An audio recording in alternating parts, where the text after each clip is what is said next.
So we all love a mixie and a Dixie. You know, that's like lots of different things combined because it gives us character. Not only us as people, but the things that we're able to touch and create. And that is why I love these combos. It's so different when you can put different plants together and start playing with textures, feeling what you want. And it's so much better than one lonely plant in a basket or a pot for the rest of its life. You know, like nothing is meant to be on its own. So these combos work beautifully. Come along with me and I'm going to show you just how to do this. And instead of using those plants, we're going to show you a beautiful array of different plants. Say you didn't have a great outdoor area with loads of sun that succulents need. What if you want to put it in your bathroom, on your patio table, in the kitchen, anywhere, in fact, or next to your bedside table so you can say goodnight to the plants. Let's show you a great combination that you can use. I'm using a basket which has already got a lining inside. Now this is very important, guys. Please, when you are buying your basket, make sure that it's got a lining. If it doesn't have a lining, you need to just take some ordinary plastic and you need to line it, make a few holes in it, because if you don't do that, when you put the soil in here, it comes tumbling out and it's a real mess. And that you only realize once you've planted up the basket. So, you know, it's like, oh no, I can't do this again. So, first up is the basket. You'll notice that I've put it in a little pot because it doesn't sit very evenly here. And when you're planting up, things are gonna tipple over. So what we do is I just put a little terracotta pot like this, pop it in there, so now it's nice and stable. See, nothing's gonna fall over. Make sure that the chain is out the way. And your next preparation step is to take a pair of secateurs or anything that can make some holes, and you make a few little holes in the base of the plastic. And it sounds stupid that you've got something that's stopping the soil and now making holes in it. But remember, everything needs drainage, folks. If we have to just continue watering and watering and watering this, it's going to be like a well. It's just going to build up, and then the roots are not going to get enough air, and they are going to rot.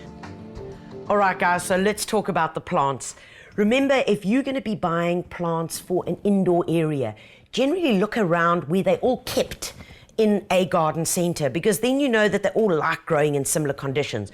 But as a rule of thumb, if you are using plants for a basket or a pot that you want indoors as a combination, if you're buying them from the indoor section, you're kind of going to be okay. Does that make sense? Use practical common sense because it generally stands you in good stead for the long run. Okay, guys, so remember earlier what we did was we put the block of palm peat inside the water. Look what's happened. Look how it's grown. And that is the beautiful part about this stuff, is that one little block is going to give you 5 liters of stuff. And all we do is, look here, you just like break it, fold it open. I mean, I'm not even forcing this.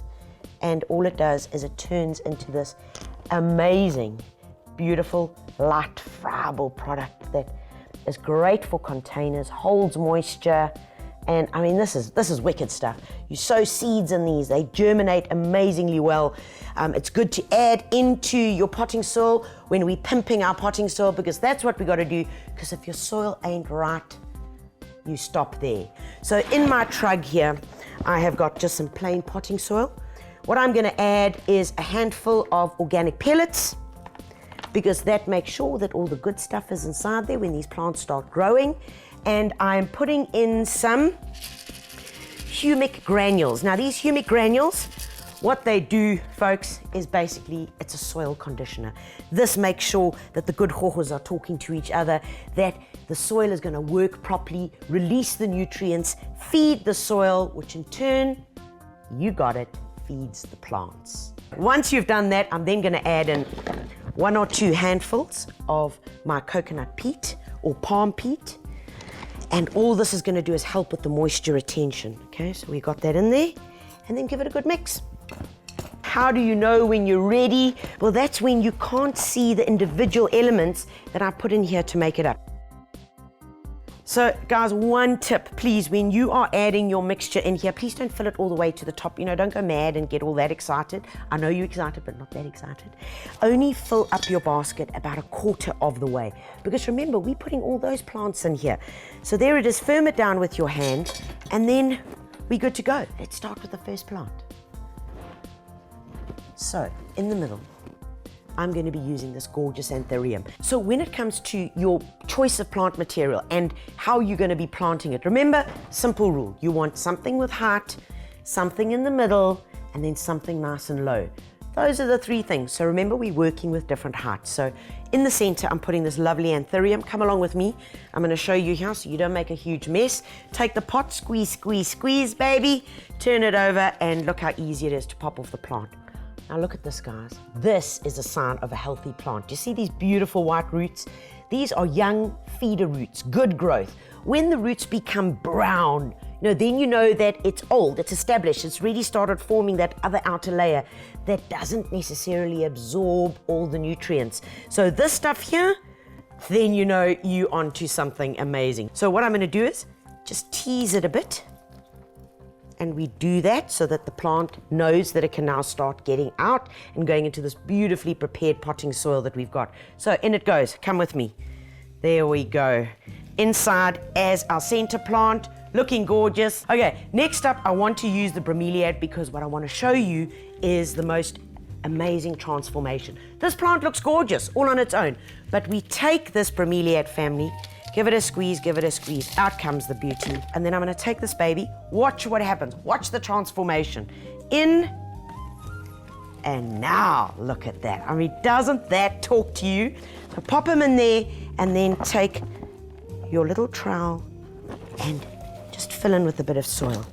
Okay, there we go, just to give him a bit of support. Okay, next up, I wanna work with the beautiful ferns. Remember, we've got broad leaves here.